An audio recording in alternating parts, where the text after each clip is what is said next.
오늘 함께 나눌 하나님의 말씀은 에베소서 5장 1절부터 6장 9절까지의 말씀입니다. 우리 마지막 때를 이기는 부흥의 출산 15번째 시간인데 순복이라는 제목으로 우리 함께 말씀을 나누길 원합니다. 에베소서 5장 1절부터 함께 6장 9절까지 함께 읽겠습니다. 그러므로 사랑을 받는 자녀같이 너희는 하나님을 본받는 자가 되고 그리스도께서 너희를 사랑하신 것 같이 너희도 사랑 가운데서 행하라. 그는 우리를 위하여 자신을 버리사 향기로운 제물과 희생제물로 하나님께 드리셨느니라. 음행과 온갖 더러운 것과 탐욕은 너희 중에서 그 이름조차도 부르지 말라. 이는 성도에게 마땅한 바니라. 누추함과 어리석은 말이나 희롱의 말이 마땅치 아니하니 오히려 감사하는 말을 하라. 너희도 정녕 이것을 알거니와 음행하는 자나 더러운 자나 탐하는 자 곧 우상 숭배자는 다 그리스도와 하나님의 나라에서 기업을 얻지 못하리니 누구든지 헛된 말로 너희를 속이지 못하게 하라. 이로 말미암아 하나님의 진노가 불순종의 아들들에게 임하나니 그러므로 그들과 함께하는 자가 되지 말라. 너희가 전에는 어둠이더니 이제는 주 안에서 빛이라. 빛의 자녀들처럼 행하라. 빛의 열매는 모든 착함과 의로움과 진실함에 있느니라. 주를 기쁘시게 할 것이 무엇인가 시험하여 보라. 열매 없는 어둠의 일에 참여하지 말고 도리어 책망하라.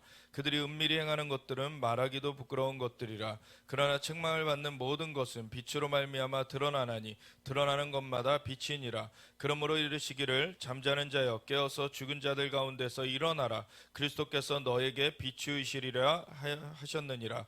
그런즉 너희가 어떻게 행할지를 자세히 주의하여 지혜 없는 자 같이 하지 말고 오직 지혜 있는 자 같이 하여 세월을 아끼라. 때가 악하니라. 그러므로 어리석은 자가 되지 말고 오직 주의 뜻이 무엇인가 이해하라. 술 취하지 말라. 이는 방탕한 것이니 오직 성령으로 충만함을 받으라. 시와 찬송과 신령한 노래들로 서로 화답하며 너희의 마음으로 주께 노래하며 찬송하며 범사의 우리 주 예수 그리스도의 이름으로 항상 아버지 하나님께 감사하며 그리스도를 경외함으로 피차 복종하라. 아내들이여 자기 남편에게 복종하기를 주께 하듯 하라. 이는 남편이 아내의 머리됨이 그리스도께서 교회의 머리됨과 같음이니 그가 바로 몸의 구주시니라. 그러므로 교회가 그리스도에게 하듯 아내들도 범사에 자기 남편에게 복종할지니라. 남편들아 아내 사랑하기를 그리스도께서 교회를 사랑하시고 그 교회를 위하여 자신을 주신 같이 하라. 이는 곧 물로 씻어 말씀으로 깨끗하게 하사 거룩하게 하시고 자기 앞에 영광스러운 교회로 세우사 티나 주름 잡힌 것이나 이런 것들이 없이 거룩하고 흠이 없게 하려 하심이라. 이와 같이 남편들도 자기 아내 사랑하기를 자기 자신과 같이 할지니 자기 아내를 사랑하는 자는 자기를 사랑하는 것이라. 누구든지 언제나 자기 육체를 미워하지 않고 오직 양육하여 보호하기를 그리스도께서 교회에게 함과 같이 하나니 그 우리는 그 몸의 지체임이라. 그러므로 사람이 부모를 떠나 그의 아내와 합하여 그 둘이 한 육체가 될지니 이 비밀이 크도다. 나는 그리스도와 교회에 대하여 말하노라. 그러나 너희도 각각 자기의 아내를 사랑하기를 자신같이 하고 아내도 자기 남편을 존경하라. 자녀들아 주 안에서 너희 부모에게 순종하라. 이것이 옳으니라. 내 아버지와 어머니를 공경하라. 이것이 약속 있는 첫 계명이니 이로써 내가 잘되고 땅에서 장수하리라. 또 아비들아 너희 자녀를 노엽게 하지 말고 오직 주의 교훈과 훈계로 양육하라. 종들아 두려워하고 떨며 성실한 마음으로 육체의 상전에게 순종하기를 그리스도께 하듯 하라. 눈 가림만 하여 사람을 기쁘게 하는 자처럼 하지 말고 그리스도의 종들처럼 마음으로 하나님의 뜻을 행하고 기쁜 마음으로 섬기기를 주께 하듯 하고 사람들에게 하듯 하지 말라. 이는 각 사람이 무슨 선을 행하든지 종이나 자유인이나 주께로부터 그대로 받은 줄을 알미라. 상전들아 너희도 그들에게 이와 같이 하고 위협을 그치라. 이는 그들과 너희의 상전이 하늘에 계시고 그에게는 사람을 외모로 취하는 일이 없는 줄 너희가 알미라. 아멘. 하나님 감사합니다. 오늘도 주님의 말씀으로 우리를 깨우쳐 주시길 구합니다. 성령님, 진리의 영이신 성령님께서 역사하여 주사 우리로 하여금 말씀의 깊은 것들을 알아가게 하여 주시옵소서. 주님의 그 뜻하신 바 그대로 우리가 받고 그것을 실행할 수 있도록 하나님의 영으로 역사하여 주시옵소서. 감사하며 예수 그리스도 예수와 마시아 이름으로 기도드렸습니다. 아멘. 우리 에베소서 지난주 4장에 이어서 이제 5장을 또 이어서 보게 됐는데 에베소서는 1장 1절부터 2장 10절까지가 우리의 지위, 우리의 신분에 대해서 하나님께서 우리를 하나님의 자녀 삼아 주셨고 예수 그리스도 안에서 하늘의 모든 신령한 복으로 복 주셔서 하나님의 그 만물을 충만하게 하시는 자의 충만함을 나타내는 그러한 주님의 몸으로서 이 교회로 세우셨다. 그래서 그러한 지위, 우리가 그리스도와 함께 장사된 바 되었을 뿐만 아니라 그리스도와 함께 살리심을 받았고 그리스도와 함께 하늘에 앉힌 바 되어졌다. 그래서 그러한 지위를 너희가 기억하면서 그러므로 라는 그 말이 그 12번이 이어진다라는 말을 드렸었어요. 그런 중에 이제 에베소서 5장에도 그러므로라고 또 시작을 하게 되는데, 그러므로 사랑을 받는 자녀같이 너희는 하나님을 본받는 자가 되고, 오늘 그 제목을 순복이라는 제목으로 이 소제목을 달았지만 그 순복을 할 수 있는 것이, 사람들은 이제 순복한다, 한편은 복종한다, 순종한다 이런 말을 들으면은 어려워하는 사람들은, 왜냐하면 잘못된 예들을 경험했기 때문에 잘못된 예들을 경험했기 때문에 사실 오해하는 면들이 있어요. 근데 순종이라는 거는요, 남한테 억압당해서 어쩔 수 없이 강제로 해가지고 원래 되어지는 것이 아니라, 순종이라는 거는 자발적으로 마음에서 우러나서 할 수가 있는 것입니다. 그 순종이라는 거는, 그래서 여기서 처음에 얘기하듯이 사랑을 받는 자녀같이 너희는 하나님을 본받는 자가 되고, 그 사랑이 동기가 돼야 되는 거예요. 사랑이 동기가 되어지지 않으면 진짜 순종이 나올 수가 없습니다.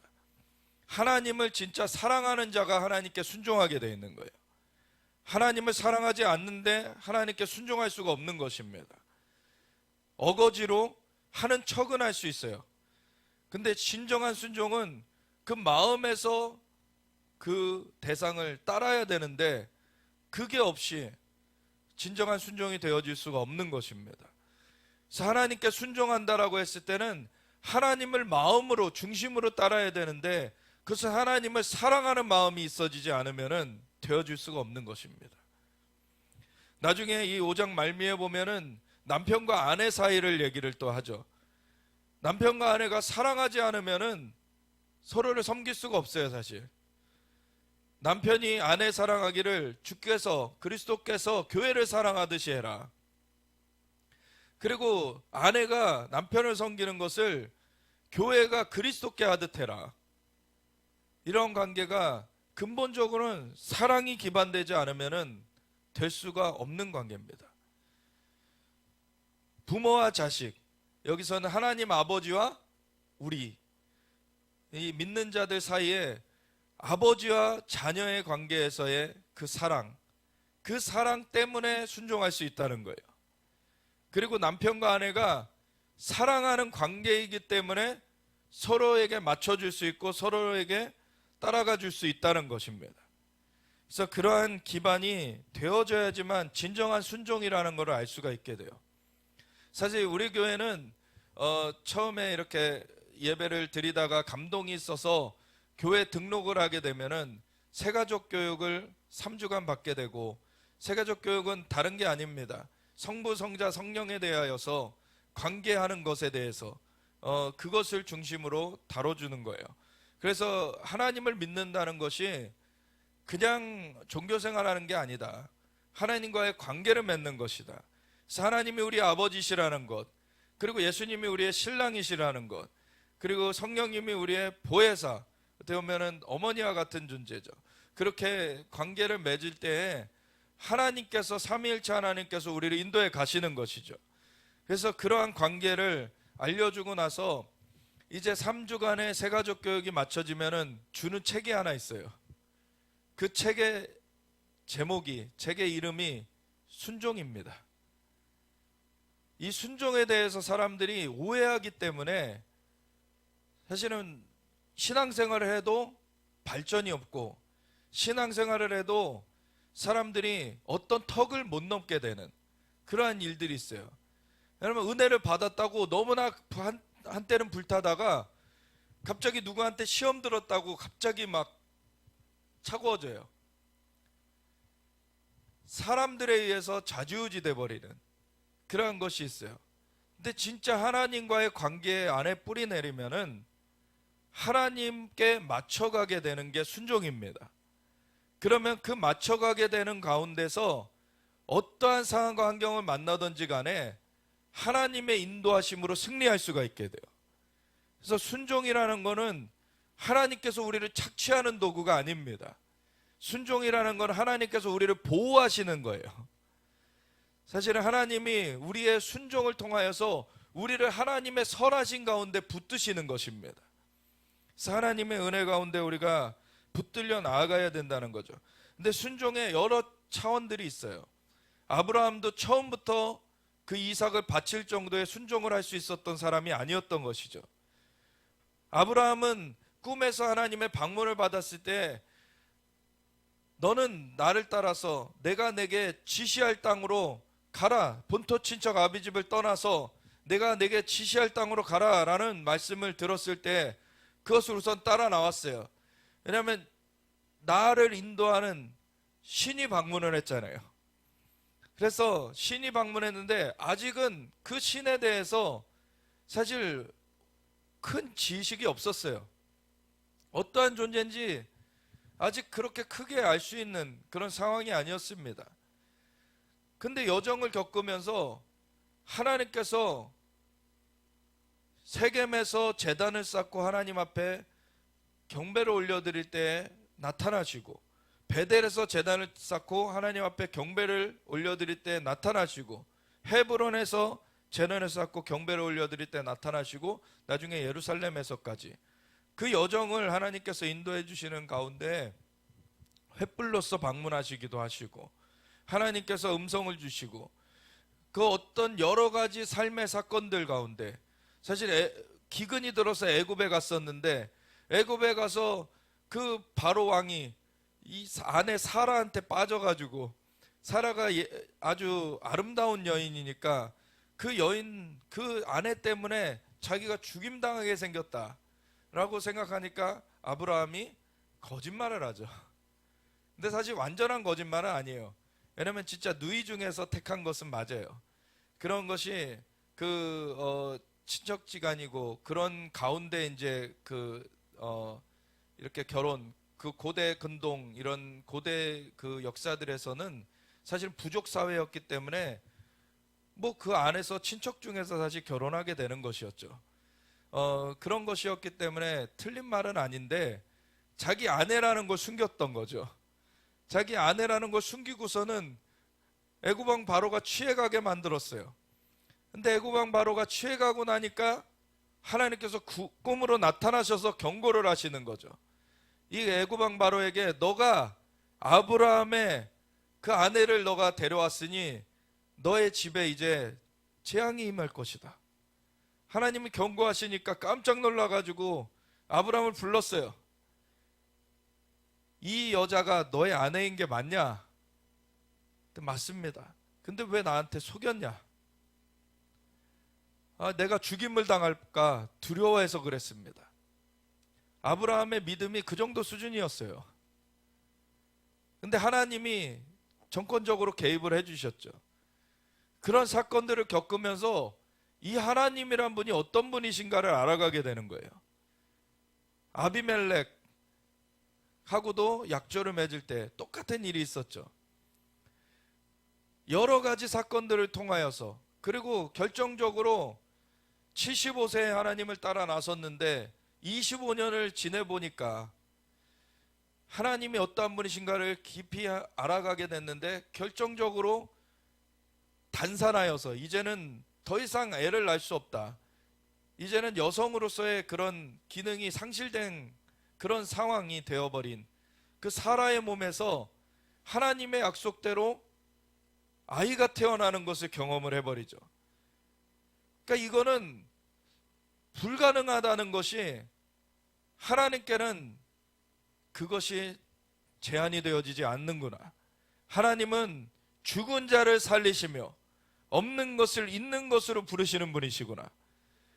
그래서 그 전에 없었던 것을 만드시는 하나님이시고 죽음에서 생명으로 바꿔버리시는 하나님이시다.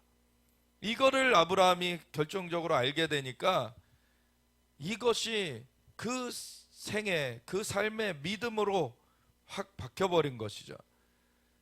그래서 이삭을 이제 키워가면서 너무나 백세에 낳은 늦둥이, 정말 아끼는 그 독자였는데 그 아이가 한 17살 이렇게 자라나가지고 이제는 장성하여졌어요. 그런데 하나님께서 그 독자 이삭을 나한테 바쳐라. 하나님 말씀하실 때에는 이거는 하나님을 알지 못하면 순종할 수가 없는 것입니다. 하나님을 알았고 하나님을 이제는 경외할 뿐만 아니라 하나님을 사랑하는 그러한 그 믿음의 사람이 되었기 때문에 이제는 이삭을 바치라는 것에 순종할 수가 있게 된 거예요. 그래서 아브라함은 그것을 고민 없이 출발을 합니다. 그래서 이삭과 함께 짐꾼들과 함께 가서 저 앞에 이제 모리아산이 보이니까 그 종들에게는 너희는 여기서 기다려라. 이제 우리가 가서 하나님께 예배를 드리고 우리가 같이 올 것이다. 아브라함은 분명히 알았습니다. 하나님께서 이삭을 죽음 가운데서도 살리실 것이고 하나님께서 새롭게 하실 것이라는 것을 알았어요. 그렇기 때문에 그 길을 나섰던 거예요. 그리고 가는 길에 이삭이 번제할 그 나무들은 있는데 번제했을 재물이 어디 있습니까? 라고 아버지 아브라함한테 여쭤봤을 때 아브라함은 그것은 하나님께서 준비하실 것이다. 하나님께서 인도하시는 것을 분명하게 신뢰했어요. 그렇기 때문에 따라 나설 수 있었던 것입니다. 그래서 하나님 앞에서 그 테스트, 하나님을 경외하는가 시험하려고 하나님은 그것을 두셨다라는 건데 하나님 앞에서 이제 진짜 이삭을 묶어두고서는 내려치려고 할 때 여호와의 사자가 나타나가지고 아브라함아 멈춰라. 이제서 네가 하나님을 경외하는 줄 알았습니다. 하나님을 경외한다는 것이 그 행함으로 완전하게 증명돼 버렸어요. 그래서 아브라함은 말로만 하나님을 경외한다라고 말하고서는 끝났던 게 아니라 실제로 그 경외하는 것을 삶으로 살아갔습니다. 그게 진짜 열매 있는 삶이죠. 그래서 아브라함은 그걸로 말미암아 하나님 앞에서 온전한 인정을 받게 되고 아브라함은 이제 믿음의 조상으로 세워지게 돼요. 그래서 모든 믿는 사람들은 아브라함을 믿음의 조상이라고, 이제 아브라함을 통하여서 하나님께서는 이 믿음의 그 여정을 시작하셨다라는 것을 말하죠. 그 이후에 400년이 지나서 모세를 통하여서 이제 출애굽을 시키실 때 하나님께서 출애굽을 시키시고 시내산에서 그 백성들에게 나타나시면서 모세를 불러올리셔가지고 십계명 돌판과 그리고 율법을 주셨는데 그 율법 가운데는 하나님께서 백성들과 만날 그러한 성막에 대한 그 양식을 주셨고 하나님께서 원하시는 것은 백성들과 만남을 가지시는 거였어요. 그리고 백성들과 교류하시고 인도하여 주시길 원하시는데 너희가 내 율례와 법도 율법을 지켜 행하면 내 말을 지켜 행하면은 너희가 나의 백성이 될 것이고 내가 너희의 하나님이 될 것이다. 이것은 그 신과 어떤 그 인간과의 관계를 넘어서서 사실은 하나님께서는 이 이스라엘 백성을 자신의 친백성 삼으시고 하나님의 자녀 삼으시는 그러한 일이었던 것입니다. 그래서 그러한 얘기를 하시면서 백성들이 그렇게 하겠노라라고 했을 때 하나님께서는 그 이후에 십계명 돌판과 율법을 주신 거예요. 그렇게 따르겠다라는 말을 백성들에게서 듣고서는 그러면 이렇게 따라야 된다라고 알려주신 것이죠. 근데 사람들이 오해를 하게 됐어요. 이 율법이 하나님께서 이것을 지켜라 하신 것은 맞지만 그 지킨다는 것의 그 근본, 그러한 그 토대는 뭐냐면은 하나님과의 관계인 것입니다. 하나님을 아바 아버지라 부르는 것, 하나님을 우리의 하나님이라 부르는 것은 정말 하나님이 돌보시는 백성이 되었다는 거예요. 하나님과의 관계, 하나님 아버지가 돌보는 자녀가 되었다는 거예요. 그러한 관계 가운데서 이 율례와 법도를 주신 것은 하나님께서 우리를 이미 사랑하시고서는 우리를 지키시려고, 보호하시려고 이 율례와 법도를 주셨구나, 이렇게 받아들여야 되는데, 나중에 바리새인들, 율법주의자들, 이런 종교의 영에 사로잡힌 자들은 어떻게 그것을 곡해했습니까? 하나님과의 관계는 상실되어 가고, 하나님께서 자기네들을 이거 안 지키면은 언제 얘가 벗어나나 보자라고 감시자로서 그렇게 보시다가 이거 벗어나면은 그냥 징벌하고 그거를 호되게 그냥 완전히 죽이기까지 그렇게 하시는 분으로만 착각하게 된 거죠. 오해하게 된 거죠. 그 하나님과의 관계에 기반하지 않으니까 계속 다른 곡해된 얘기들을 하게 되고, 사람들도 그렇게 곡해된 그런 믿음을 갖게끔 만들었습니다. 그러니까 예수님이 오셔서 하나님의 본래 뜻을 온전하게 알고 계시는 예수님, 하나님과 한 분이신 그 성부 하나님과 한 분이신 성자 예수님이 오셔가지고서는 바리새인들을 엄청나게 혼내셨죠. 사실 화 있을진저 회칠한 무덤들아, 이런 그 호되게 혼낸 이유는 그 안에는 송장이 썩어 들어가고 있다. 겉에는 반질하게 포장해놨지만 안에는 송장이 썩어 들어가는 회칠한 무덤이 되어 있다. 말은 그럴듯하게 하지만 그 안에는 그 관계 속에서 누리는 생명력이 없다는 거예요. 하나님과의 관계. 그래서 나중에 갈라디아서에 사도 바울이 이 율법으로 우리가 구원 얻는 거 아니다. 이 율법이 아브라함으로부터 400년 이후에 온 것인데, 이미 율법이 오기 전에 400년 전 그 아브라함 때에 하나님께서 이미 믿음으로 그를 의롭다 여기셨다. 그 믿음으로 관계를 맺으셨다. 그 관계 가운데서 이 율법을 주신 것이지 율법으로 구원 얻으라고 주신 것이 아니다. 율법은 하나님과 관계가 맺어진 자들이 지켜야 되는 그러한 규칙인데, 그거를 우리가 지켜야 되지만 근간은 하나님과의 관계여야 된다는 거죠.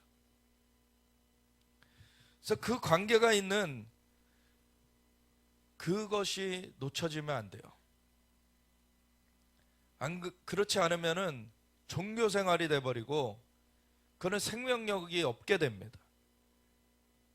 그러면은 외부적인 어려움이 오거나 그러면은 시험 들었다고 그렇게 교회를 안 나오게 되죠. 그 전에 하나님과의 관계가 제대로 되어 있지 않기 때문에 그렇게 되는 거예요. 사실은 하나님을 제대로 알면은 다른 사람이 우리에게 잘못하는 것과 하나님이 무슨 상관입니까? 사실 다른 그 사람은 그 사람이 잘못하는 거고, 하나님은 하나님이신데, 하나님은 언제나 선하십니다. 하나님은 언제나 선하세요. 그 선하신 하나님을 맛보아 알지어다. 우리가 하나님을 계속 경험해야 돼요. 하나님과의 관계를 계속 우리가 누려가야 되는 것이에요. 그래서 사랑을 받는 자녀같이 너희는 하나님을 본받는 자가 되고, 그 하나님이 어떠한 분이신가를 알아가면 알아갈수록 그 하나님의 어떠하심이 우리에게 새겨지게 되는 거예요.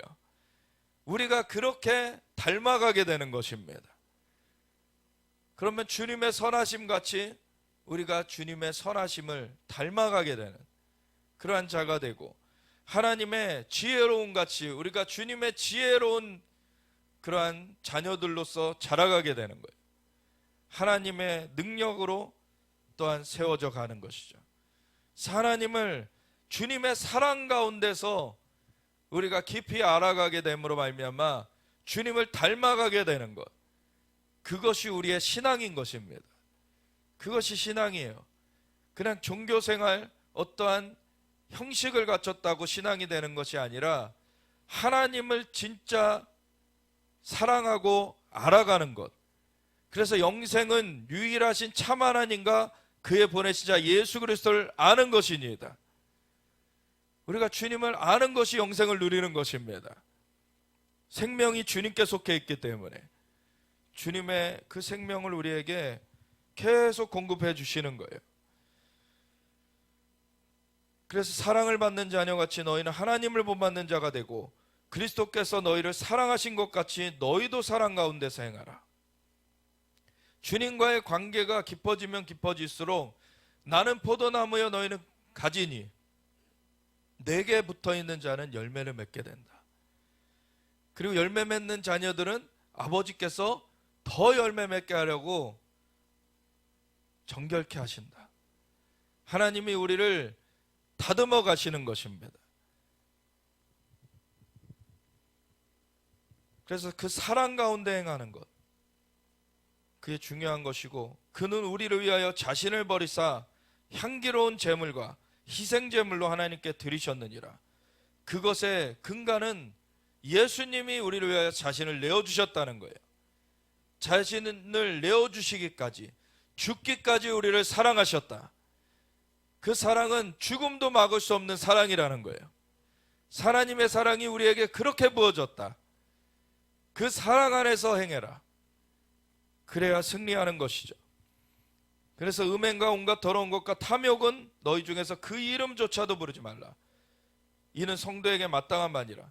사실 하나님을 사랑하면 세상으로 향해 갈 수가 없어요. 하나님을 사랑하기 때문에 하나님을 만나는 시간을 더 사모하고 더 그것을 추구하게 되지, 하나님을 사랑한다 하면서 세상을 탐닉하는 것에 빠져 있을 수 없습니다.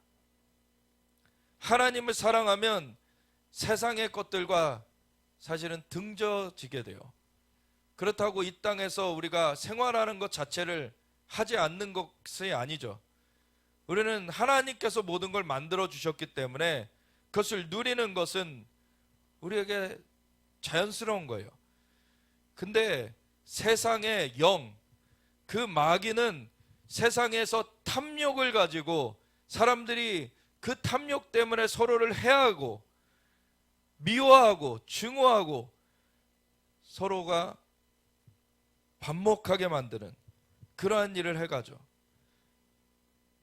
그렇게 세상의 것들을 탐닉하다가 범죄하게 되는 것이죠. 그래서 선악을 알게 하는 나무의 열매를 먹은 것부터 마귀의 그러한 꼬드김에 넘어가서 범죄하게 됐는데, 마귀의 말을 듣고서는 홀린 거예요. 그러고서는 선악을 알게 하는 나무의 열매를 보니까 이것이 먹음직하고 보암직하고 지혜롭게 할 만큼 탐스럽게도 한지라. 먹음직스럽다, 육신의 정욕, 보암직하다, 안목의 정욕, 그리고 지혜롭게 할 만큼 탐스럽기까지 하다, 이생의 자랑, 이러한 세상의 영에 덫에 넘어가가지고 아담과 하와가 범죄했고, 그로 말미암아 하나님의 임재 가운데서 사실 쫓겨나게 됐어요. 에덴의 동산에서 쫓겨나게 됐습니다. 그리고 점차 하나님의 영이 떠나가신 끝에 그 노아의 시대를 앞두고는 창세기 6장에 이제 더 이상 하나님의 영이 사람들과 함께 할 수 없으니 그들의 연수가 120년으로 제한될 것이라. 이제 하나님의 영이 떠나가 버리니까 이제 더 이상 생명이 더해지지 못하고 120년 안에 다 죽는 존재가 되어버렸어요. 하나님의 영이 함께 하실 때, 하나님과의 그 관계가 우리 안에 누려질 때 하나님의 영의 역사하심 가운데서 그 생명이 계속해서 역사되는 것인데, 그것이 상실되어진 그러한 상황이 돼버린 거죠. 근데 그러고 나서 하나님께서 이제 하나님의 그 백성들을 완전히 전멸되지 않게끔, 노아의 시대에는 노아 외에는 사실은 당대 의로운 자가 없었어요. 다 이제 그르쳤어. 이제 그리고 노아가 당대 완전한 자였다, 이런 얘기가 있죠. 그 완전한 자가 뭐였냐는 거예요. 온전하다, 그리고 하나님과 동행하는 자다, 이런 거는 좀 우리가 이해할 수 있는데, 완전하다라는 것이 무슨 뜻이었을까? 그 앞에 창세기 6장에 전반부에 나오는 게 바로 하나님의 아들들이 사람의 딸들을 취하는 얘기잖아요. 혼종이 생기기 시작했어요. 네피림이라는 거인이 생기기 시작했어요. 이제 막 더럽혀지기 시작한 거예요. 종 자체가 영적으로 범죄하여서 하나님의 영이 떠나갔던 것과 함께 이제는 이 종 자체가, 인간의 종 자체가 이제는 없어질 판인 거예요. 그러니까 종이 유지되고 있었던 이 노아의 가족들만 남기고서는 리셋했어야 됐어요. 안 그랬다가는 노아의 가족들마저도 이제 이 거인들이 막 죽여버리고, 이렇게 돼버리면은 이제는 더 이상 인간이 순수 종이 남아있지 않게 되는 그런 상황이 돼버린 거죠. 그러니까 하나님이 잔인하신 게 아니라 이미 파괴되어 있는 거를, 진짜 순수한 인간을 보존하시기 위하여서 정리해 하신 거예요. 그래서 이것은 구원이죠, 사실. 그래서 노아로 방주를 짓게 하시고, 그리고서 홍수를 내리셔가지고 싹 지면에 그런 생물들이 죽게 하십니다. 그래서 노아의 가족들이 새로 시작하게 하세요. 그랬을 때 이 노아의 가족들로 말미암아 퍼진 게 70민족입니다. 그래서 이 70민족이 초막절에 그 이스라엘 유대인들이 하나님의 명령을 따라서 사실 첫째 날부터 일곱째 날까지 제사를 하나님 앞에 올려드려야 되는데, 그 제사 중에 보면은 첫째 날에는 소를 13마리를 하나님께 드리게 돼 있어요. 그리고 둘째 날에는 12마리, 셋째 날에는 11마리, 넷째 날에 10마리, 다섯째 날에는 9마리, 그리고 여섯째 날에는 8마리, 그리고 일곱째 날에는 7마리. 다 합치면 얼마입니까? 70마리. 그 전에 한번 얘기해 드렸죠. 70마리예요. 왜 70마리를 그 초막절 동안에 하나님께 드리게 하셨을까요? 70민족을 사실 하나님 앞에 그 제사장 민족인 이스라엘에서 하나님께 올려드리게 한 거예요. 70민족. 나중에 스가랴서 14장에 보면은 4절에 예루살렘 동편 감람산에 그의 발이 설 것이요, 예수님의 재림에 대해서 얘기를 하고 있어요. 예언을 하게 하셨어요.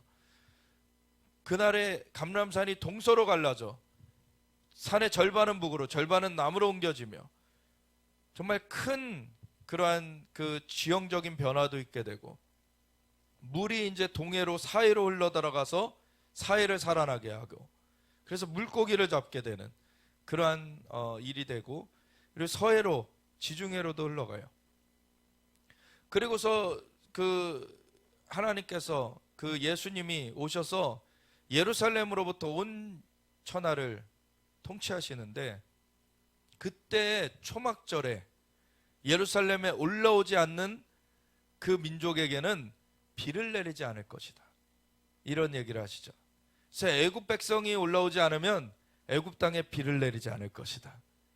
스가랴 14장에 그 얘기를 해요. 예수님의 재림 후에도 지키는 절기로 초막절이 나옵니다. 이 절기의 의미, 우리 옆에 이단이 있어가지고 이상한 소리를 자꾸 해가지고 사람들이 절기 자체를 막 오해하게 됐는데, 절기는요 저 이상한 교주하고 상관없어요.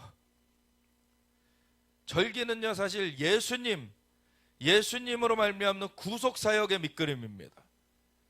예수님이 유월절 어린 양으로 우리의 죄 대속 제물로서 돌아가셨죠. 그리고 무교절 무덤 가운데 묻히셨다가 초실절 부활의 첫 열매로 부활하셨어요. 그리고 승천하신 예수님 오순절 성령님을 보내주셨어요. 그리고 예수님이 이제 다시 오실 때가 됐다, 이 마지막 주님 오실 준비를 해라 라고 하는 나팔이 불려지는 것이 나팔절이에요. 그리고 온 이스라엘을 구원 얻으리라, 주님 다시 오심을 앞두고서 집단적으로 살아남아 있는 유대인들이 회심하게 되는 그러한 일이 속죄일입니다. 그러고 나면 예수님이 다시 오세요. 그러면 성취되는 절기가 초막절입니다. 그래서 예수님 다시 오시고서 지켜지는 절기로서 초막절이 나와 있는 거예요. 그 초막절은 주님이 우리와 함께 하신다는 거예요. 광야에서 시작이 됐죠. 하나님께서 출애굽을 시키시고서 광야에서 초막절을 지키라 그랬어요. 그러면 너희와 광야에서도 함께 했다는 것을 너희가 기념하라는 거예요. 그래서 초막을 쳐놓고서 일주일 동안 지키게 돼 있어요. 일주일이라는 건 완전한 한 사이클이죠. 그래서 완전한 사이클을 예표적으로 일주일을 지켜가지고 새로운 사이클 8일째까지 나아가면서 8일째에는 큰 성회를 열라고 돼 있어요. 쉐미레 라제렛이라고.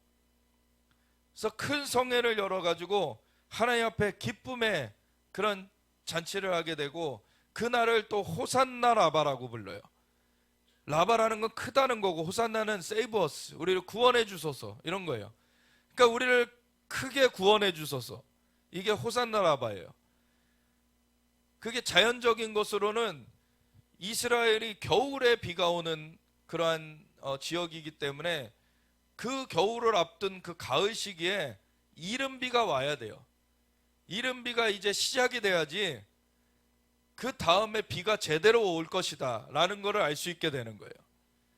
그 이른비가 와야 되는 시즌, 그게 바로 초막절 기간입니다. 그래서 초막절 기간 동안에 계속해서 실로암 못에서 물을 길러다가 제단에 부어 놓는 의식, 그걸 하면서 비를 하나님 앞에 구하게 돼요. 계속 매일 하루하루 그걸 하다가 마지막 8일째에 전체가 다 이제 하나님 앞에 구하는 거예요. 하나님, 비를 주시옵소서. 그리고 비만이 아니라 우리의 삶을 건져 주시옵소서. 호산나 라바, 큰 구원의 날이다. 그걸 하나님 앞에 구할 때 예수님께서 요한복음 10장에 명절 끝날 그 큰 날에 성전에 쓰셔가지고 얘기를 하시죠. 그 명절 끝날 그 큰 날이 바로 그 쉐미니 라제렛 초막절 8일째 그날을 말하는 거예요. 그날에 예수님이 쓰셔가지고 누구든지 목마른 자는 내게로 와서 마셔라. 내가 주는 물을 마시는 자, 나를 믿는 자는 성경의 이름과 같이 그 배에서 생수의 양이 넘쳐나리라. 이는 믿는 자들이 받을 성령을 가르쳐 말씀하신 것이라. 아멘. 그래서 이스라엘에 자연적으로 주신 그림들이, 이거는 영적인 것을 그림자로 나타낸 것들이에요.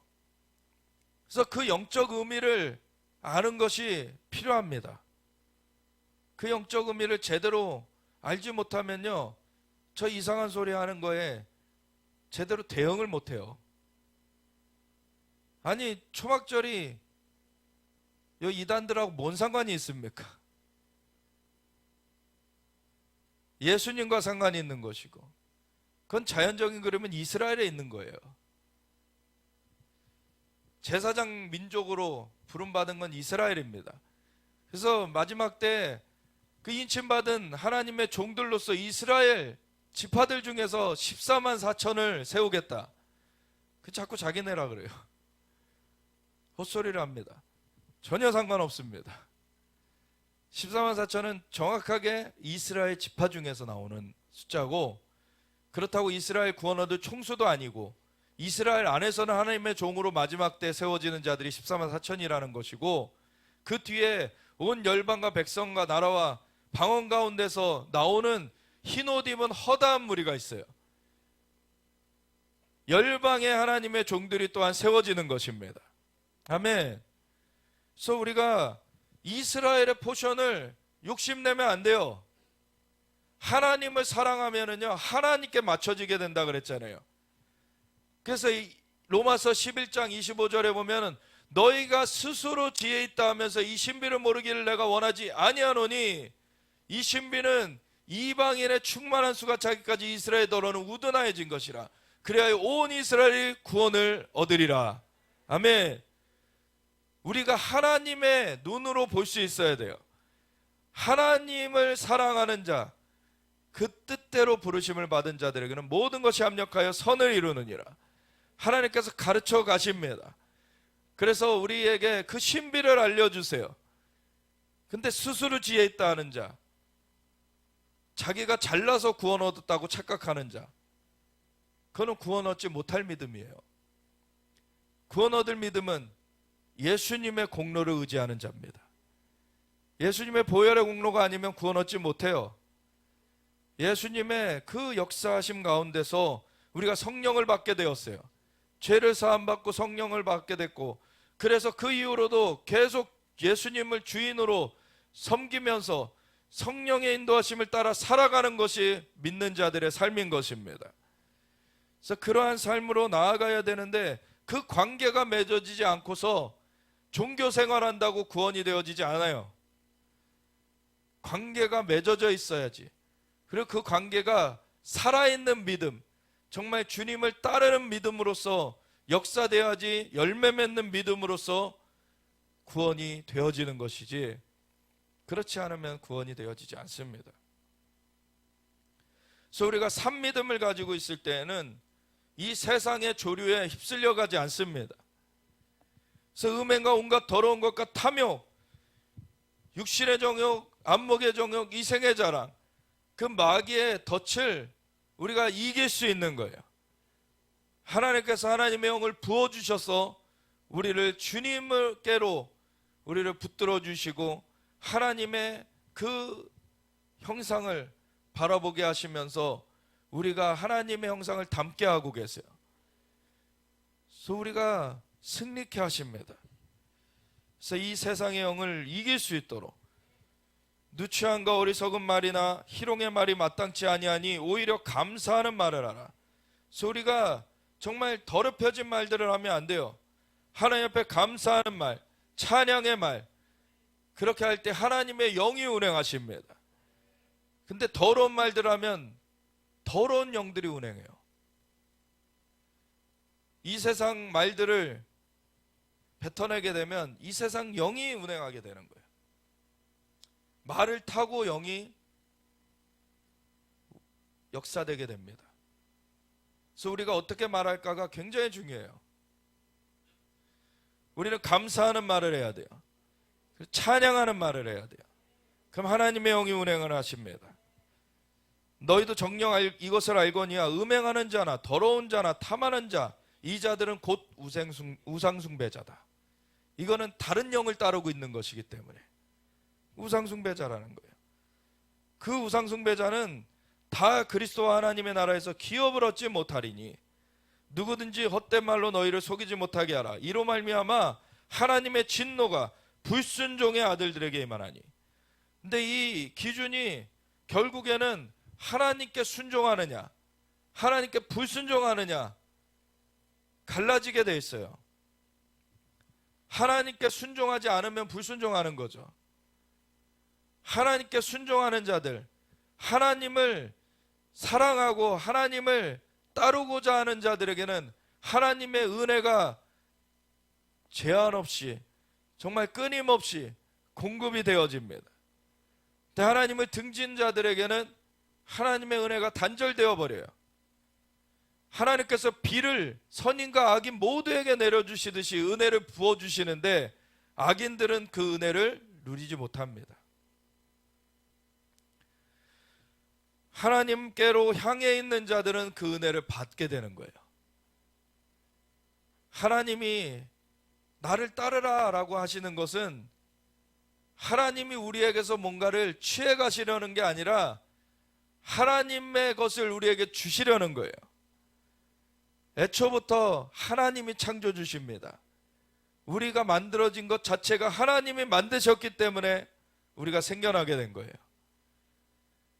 그 창조주 앞에 범죄한 그 아담과 하와의 이유로서 인류가 그 오염되어서 이렇게 살아가게 된 것이 예수 그리스도로 말미암아 그 죄가 대속되어지고 예수님을 믿는 자들, 구세주여 주님으로 영접하는 자들에게는 하나님의 아들이 되는, 자녀가 되는 권세를 주셨다.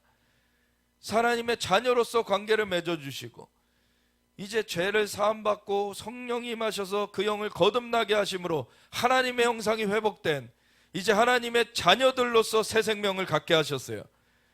그런 자들로서 우리가 살아나가게 하실 때 하나님은 이 하나님께로 더 나아와라. 너희가 나를 순종하면 내가 너희에게 풀어주려고 하는 것이 얼마나 놀랍고 얼마나 무궁무진한지 너희가 그것을 경험하기를 원한다. 예수 그리스도 안에서 하늘의 모든 신령한 복으로 복 주셨어요. 하늘의 모든 신령한 복, 우리에게 제한 없이 주시기를 원하시는 하나님이십니다. 근데 종교의 생활을 하는 사람들은 그냥 그러는 척 하려고 하기 때문에 교회 와가지고 헌금 내는 거 아까워합니다. 교회 와가지고 시간 가지는 거를 아까워해요. 세상에서는 그렇게 뭐 골프 치느라고 몇 시간을 두고 자기가 하고 싶은 거는 몇 시간을 하는데 그거 자체가 하나님과의 관계가 안 되고 있다는 그 증표가 나타나는 거예요. 하나님과의 관계가 되는 사람들은요, 하나님과의 관계의 시간을 사모하게 돼 있어요. 그걸 실제로 경험하기 때문에, 실제로 그것을 누리기 때문에 하나님의 임재를 계속 찾게 됩니다. 그 세상이 줄 수 없는 것을 경험하게 되는 것이기 때문에. 그래서 종교 생활이 아니에요. 우리는 하나님과의 관계를 누리는 것입니다. 그 하나님과의 관계 가운데서 하나님을 사랑하고 하나님을 정말 사모하는 자들은 순종하게 돼 있어요. 그래서 이 세상을 따라가는 자들은 불순종의 아들들, 그들에게는 하나님의 진노가 임해요. 결국 심판되는 것입니다. 그러므로 그들과 함께하는 자가 되지 말라. 너희가 전에는 어둠이더니 우리도 그 가운데, 그 무리 가운데 있었는데 예수님을 알게 되고 우리는 구속되었습니다. 이제는 주 안에서 빛이라. 빛의 자녀들처럼 행하라. 빛의 열매는 모든 착함과 의로움과 진실함에 있느니라. 세 가지로 나와 있어요. 물론 육신의 정의, 안목의 정의, 이생의 자랑과 반대되는 것들입니다. 그런가 하면은 이 착함과 의로움과 진실함, 착함이라 그래서 조금 이렇게 연관성을 느끼지 못할 수도 있는데, 이거를 선함이라고 하면은 하나님의 선하심과 연결이 되는 거예요. 의로움, 예수님, 길이요 진료 생명 대신 우리의 의가 되시는 예수님, 그 의로움, 그리고 진실함, 성령님은 진리의 영이다. 그 진실함. 그래서 삼위일체 하나님이 하나고 이 모든 것들이 각 위격에 다 있으시지만 이것이 대표적으로 그 성부, 성자, 성령 하나님의 그러한 특성을 우리 가운데 임하게 하셔서 그것을 나타내게 하시는 거예요. 그래서 주를 기쁘시게 할 것이 무엇인가 시험하여 보라. 주를 기쁘시게 할 것이 무엇입니까? 주님을 찾는 거예요. 주님과 함께 하는 거예요. 주님과 동행하는 것입니다. 부모들이 언제 기쁩니까? 자녀들이 부모들에게 와가지고 시간을 같이 하고자 할 때, 그것이 뭘 그냥 단순히 해달라고 막 그러는 게 아니라 그냥 부모가 어떻게 일을 하고 있거나 그런데 와가지고 정말 도와주고자 할 때, 그럴 때 굉장히 뿌듯하게 되죠. 그렇다고 막 자녀가 엄청 뭐 잘해낼 걸 기대하진 않아요. 근데 그 자체가 기쁜 거예요. 하나님은 전지전능하십니다. 우리는 그렇지 않아요. 그래서 우리가 하나님을 뭘 도와드리겠습니까, 사실. 근데 하나님은 그 자체를 기뻐하시는 거예요. 그러면서 우리에게 할 역할을 주시는 거예요. 이런 것이 하나님께서 누리시는 기쁨입니다. 너희는 열매 없는 어둠의 일에 참여하지 말고 도리어 책망하라. 그들이 은밀히 행하는 것들은 말하기도 부끄러운 것들이라. 그러나 책망을 받는 모든 것은 빛으로 말미암아 드러나느니 드러나는 것마다 빛이니라. 그러므로 이르시기를 잠자는 자여 깨어서 죽은 자들 가운데서 일어나라. 그리스도께서 너에게 빛이시리라 하셨느니라. 아멘. 예수님이 빛이시고 빛이 이 세상에 오셨어요.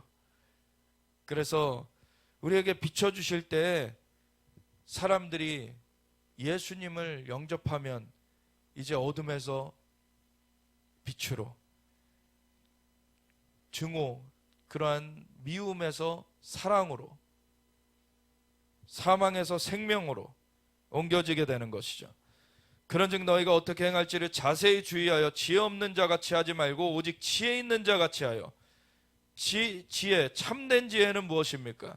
세월을 아끼라 때가 악하니라.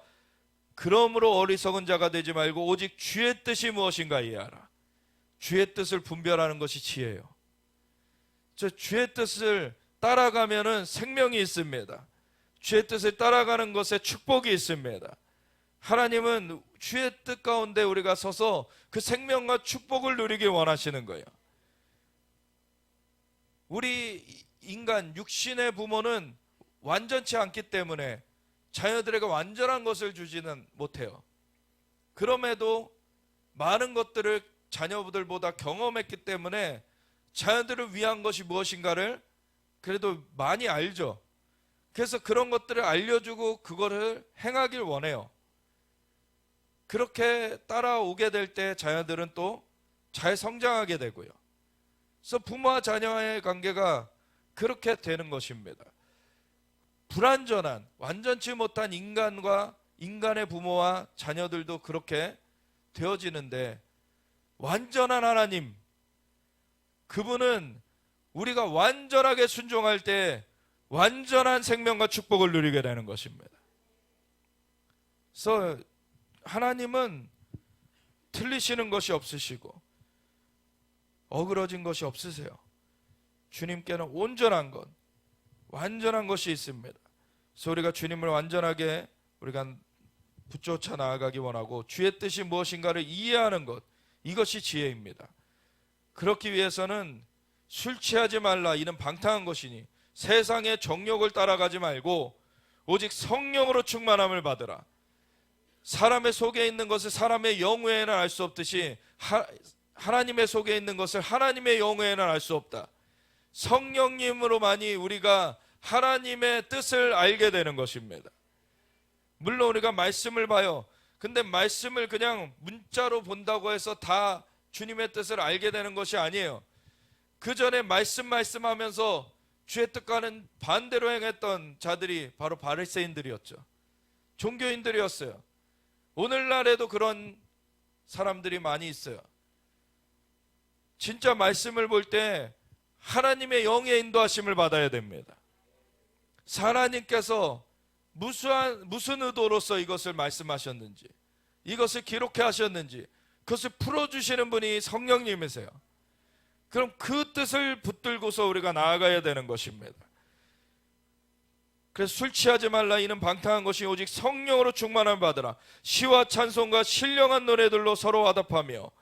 그래서 우리가 시와 찬송, 신령한 노래들, 하나님을 예배하는 가운데 하나님 앞에 이미 그 앞선 세대들이 지어놓은 것들도 있고 찬송 현대적으로 이렇게 지어진 것들도 있고, 그런가 하면은 그 즉시에 찬양하는 즉시에 하나님께서 새 노래를 주시는 것들이 있어요.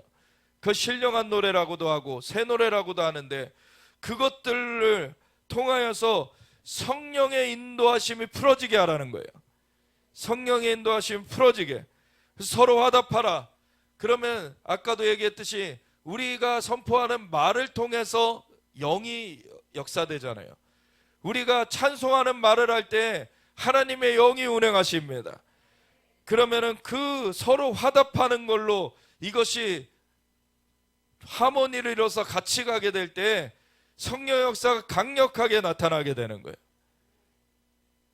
그래서 너희의 마음으로 주께 노래하며 찬송하며 영으로도 노래하고 마음으로도 노래하고 범사에 우리 주 예수 그리스도의 이름으로 항상 아버지 하나님께 감사하며 그리스도를 경외함으로 피차 복종하라.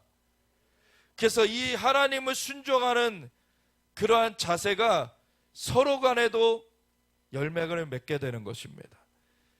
다른 사람을 함부로 대하지 않아요. 서로 간에 존중히 여기면서 하나님의 사랑 가운데 함께하게 되는 것입니다. 그러면 주님의 몸된 교회로서 만물을 충만하게 하신 자의 충만함으로 세워놓으셨는데 이 충만함이 더해져 가는 것입니다. 엄청나게 하나님의 역사가 풀어져 가는 거예요.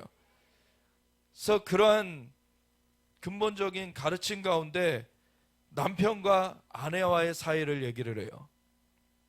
그래서 그리스도께서 교회를 사랑하신 같이 남편들은 아내를 사랑해라.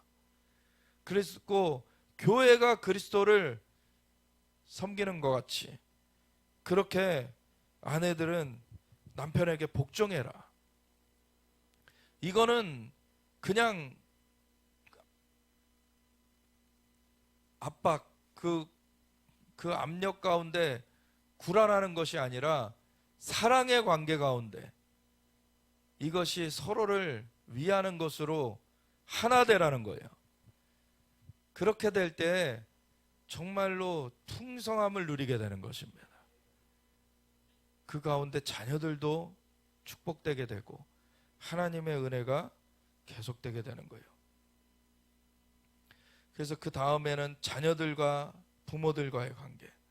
그래서 6장 1절부터 보면 자녀들아 주 안에서 너희 부모에게 순종하라. 여기도 순종을 얘기하죠. 이것이 옳으니라.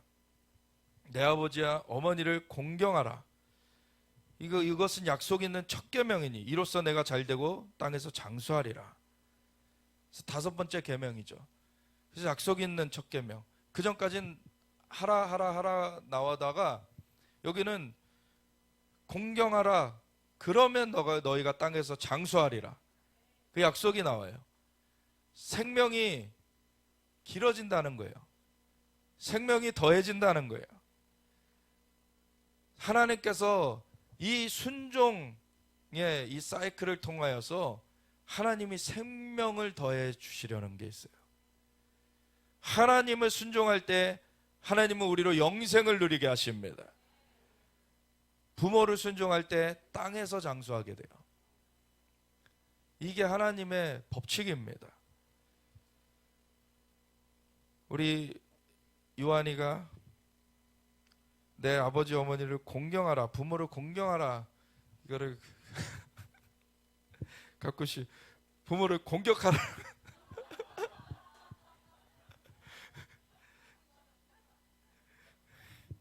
막 저한테 막 시비를 걸어요.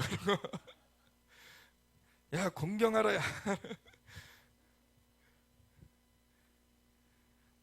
네, 굉장히 우리 아이들 사랑하는 관계입니다. 그래서 잘 되고 땅에서 장수하는 그런 은혜가 있어요. 또 아비들아 너희 자녀를 노엽게 하지 말고. 근데 부모로서의 책임도 있어요. 자녀들을 함부로 하면 안 됩니다. 그래서 사랑으로 대해야 돼요. 내가 분이 난다고 자녀에게 풀고 이렇게 되면 자녀가 망가지게 되는 거예요. 그렇게 된 가정들도 많죠. 치유가 돼야 됩니다. 그래서 자녀들을 노엽게 하지 말고 오직 주의 교훈과 훈계로 양육하라. 그리고 종들아 이렇게 나오는데, 뭐 이 시대에는 그 사람 종이 있었죠. 사실 우리 현대 사회에도 저 제3세계 쪽에는 종이 아직도 있어요. 그런가 하면 그 세계 최강대국이라고, 세계에서 현대 가장 발전된 나라라고 하는 미국도 사실 종의 문화가 해결된 게 얼마 안 됐어요. 150년 정도뿐이 안 됐습니다, 사실. 그러니까 링컨 대통령이 남북전쟁을 통하여서 한 100년 조금 넘은 거죠. 남북전쟁을 통하여서 진짜 이 종의 문화를 해결하기 위한 그 사명을 하나님께 받아서 그걸 수행했기 때문에 이 종의 문화가 미국에서는 끊어지게 됐습니다. 우리나라도 100년 전에 종이 있었어요. 네, 끊어지게 됐습니다. 오늘날에는 종은 없어졌지만 보면은 이제 회사에서 상관이 있고 이렇게 부하 직원이 있고 그렇죠. 그럴 때 그 상전에게 순종하라 라는 것이 뭐 그가 잘못된 얘기를 해도 그걸 다 따르라는 얘기가 아니죠. 이 순종이라는 건 마음의 태도라는 거예요. 마음의 태도.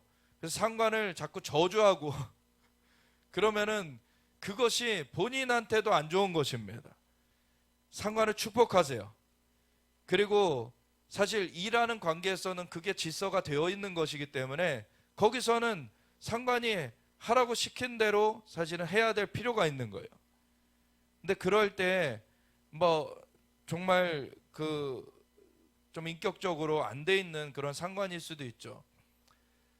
근데 세상에 예수님을 알지 못하는 사람은 어둠 가운데 잡혀 있는 사람들이에요. 그렇기 때문에 그런 사람들이 있다라는 것이 이상한 일이 아닌 것이죠. 근데 우리는 빛의 자녀들처럼 행해라. 우리가 그걸 바꿔줄 수가 있는 거예요.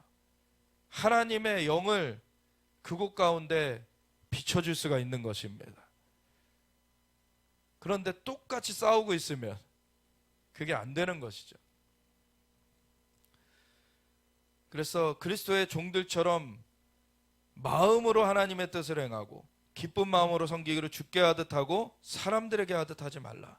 그래서 그 사람 때문이 아니라 하나님 때문에 우리는 선을 행하는 거예요. 하나님 때문에 의를 행하는 거예요. 하나님 때문에 진실하게 하는 거예요. 하나님의 성품이 우리 가운데 나타나는 것입니다. 이는 각 사람이 무슨 선을 행하든지 종이나 자유인이나 주께로부터 그대로 받을 줄을 알미라. 상전들아 너희도 그들에게 이와 같이 하고 위협을 그치라. 그래서 상관도 부하들에게 함부로 하면 안 돼요. 믿는 사람들이라면. 뭐 안 믿는 사람들이라고 함부로 해도 되는 건 아니지만 믿는 사람들은 하나님의 영을 받은 사람들인데 믿는 사람들이 세상 사람들과 똑같다면은 그 믿음이 어디 있다는 것입니까?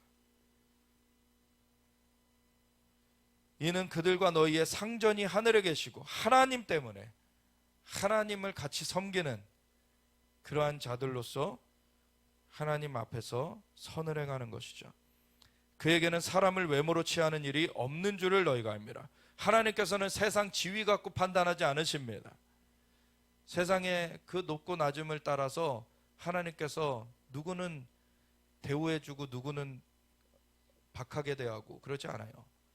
하나님은 우리의 마음을 보십니다. 하나님은 중심을 보십니다. 우리의 마음이 진짜 순종하는 마음이 되어 있느냐, 사랑으로 말미암아 자발적으로 순종하고자 하느냐, 이것이 진짜 열매 맺는 것입니다. 하나님 순종하는 삶이 되어지기 원합니다. 하나님을 닮아가기 원합니다. 하나님을 사랑함으로, 하나님을 순종함으로 정말 하나님을 닮아가는 하나님의 또한 생명이 충만하게, 그리고 축복이 충만하게 임하며 사람들에게 그 생명과 축복을 끼칠 수 있는 하나님 우리의 삶이 되어지기 원합니다. 하나님 우리를 그렇게 사용하여 주시옵소서. 우리 함께 주여 외치면서 이렇게 기도하며 나아가겠습니다. 주여